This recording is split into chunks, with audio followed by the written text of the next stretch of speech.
Final thing, preview for tomorrow. I'm gonna go very briefly on this because this is what a lot of tomorrow will be about. But tomorrow what we're gonna do is what we call the 5-point escalation structure. And this is the old school model of game that I taught a lot when we did structured game, and it goes like this.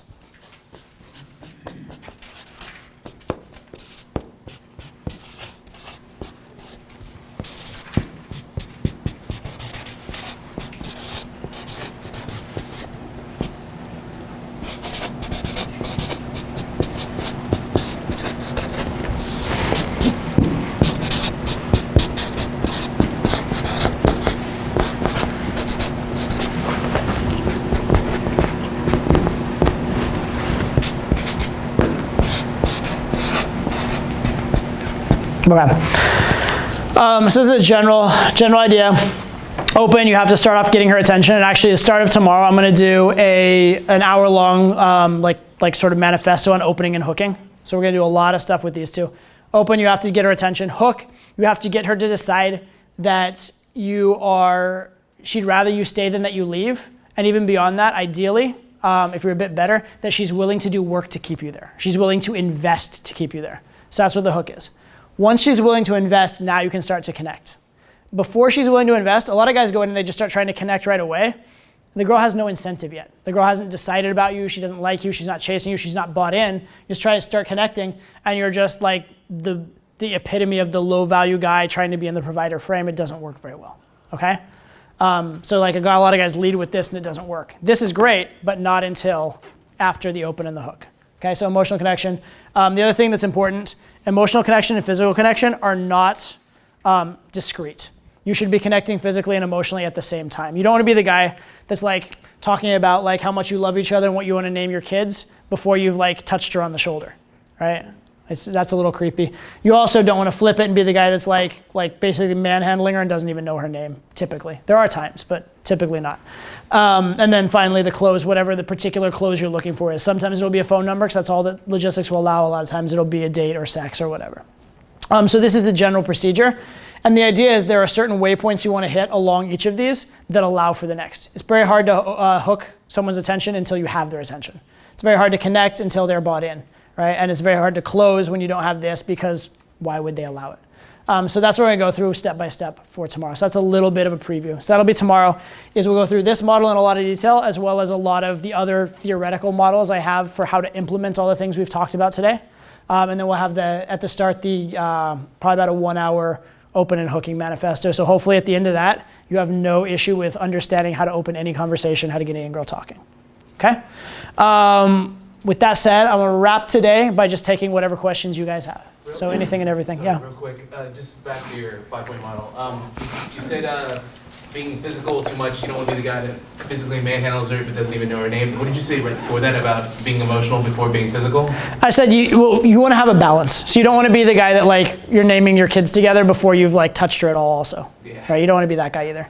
So yeah. In fact, if anything, you're better off being more of that first and less of that, and then flipping it. But in general, they need to go together. They need to be calibrated to each other. Yeah. Cool.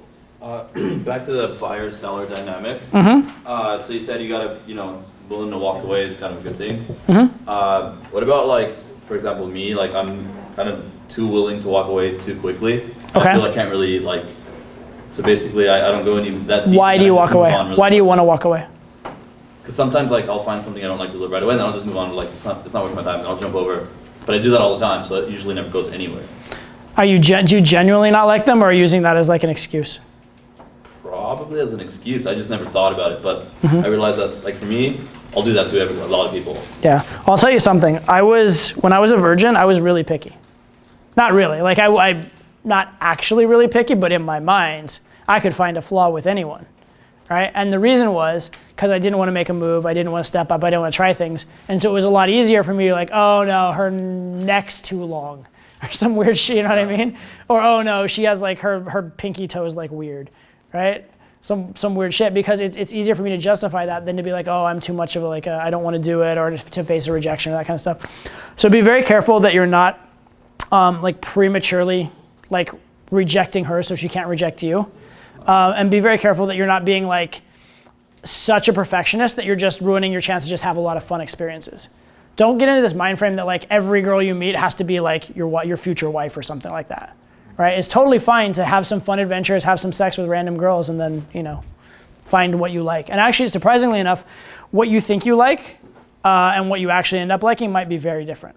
Like what I thought my type was when I was 18-year-old as a virgin is a bit different than what my type is now, right? Some of the stuff that I really, like I've met girls that were like my ideal perfect type as 18, and they bored the living shit out of me. And I just like, I couldn't have a relationship with them, right? Like it's good to have sex with them, it was very validating because they were like my type, and it's like, oh, I've achieved that. But after a little bit, I was just like, this is a terrible relationship. This isn't what I actually want. And the only reason I knew that is that I was with a lot of girls and I found out what I do want. So don't limit yourself too much in terms of all that. Like allow for the experience. Yeah. Okay, so this is sort of like a situational thing that's actually happened last night.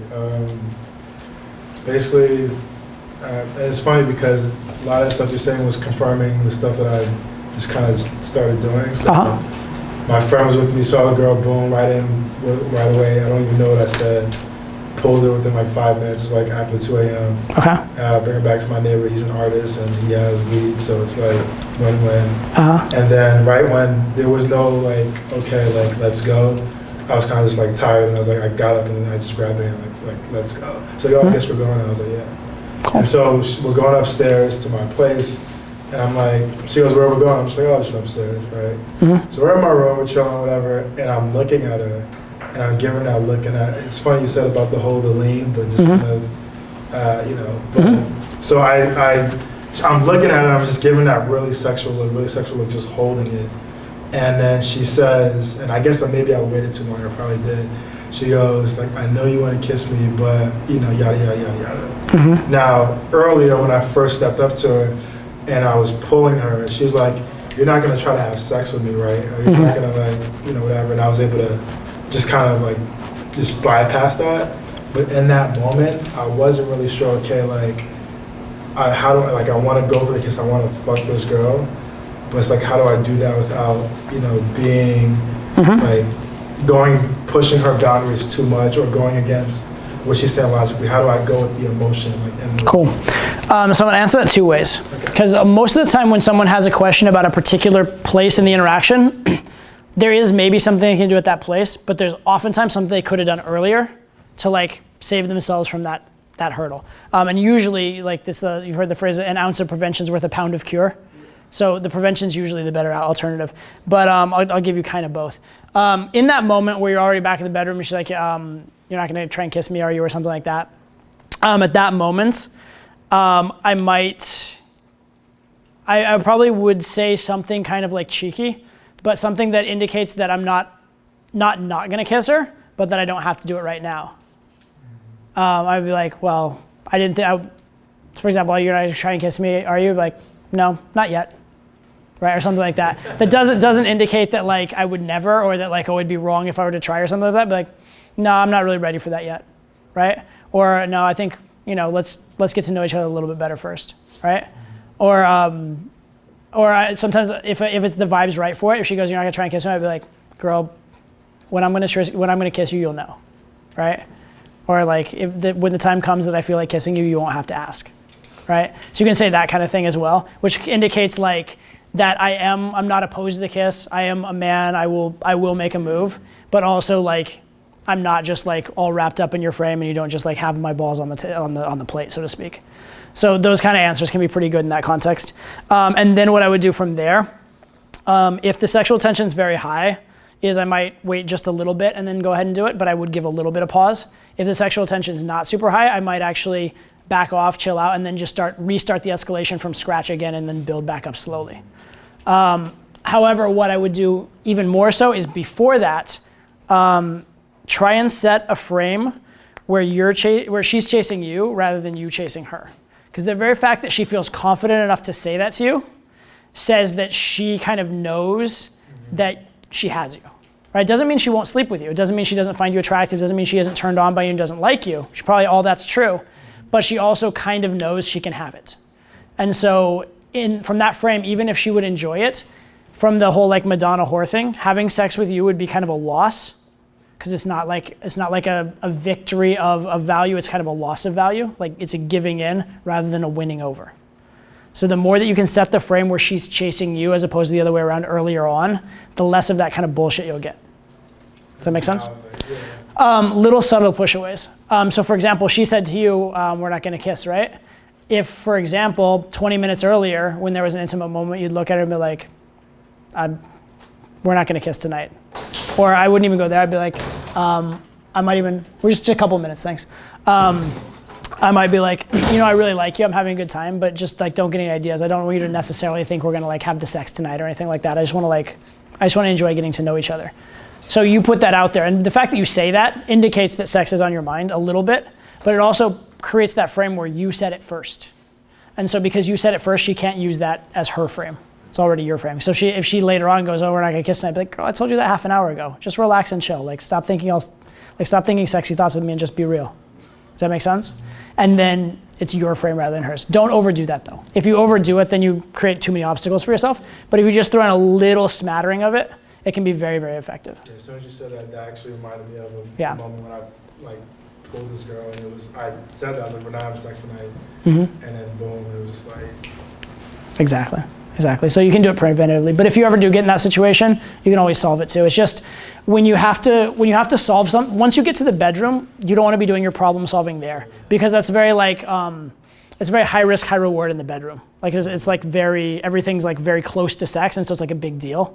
So it's much better if you can solve it in a low impact venue, like outside or before you get home or that kind of stuff, so that the bedroom stuff goes more smoothly. So yeah, but if you have to problem solve in the bedroom, do it, because obviously you're there, right? But if you can prevent it, do so too. And that's if you knew the problem's gonna come, or do you try to do that? I assume. I usually assume certain problems are gonna come. I assume that there are certain, like, I'm not that kind of girl, we should go on a date, I just met you. I assume those are like likely things to come up.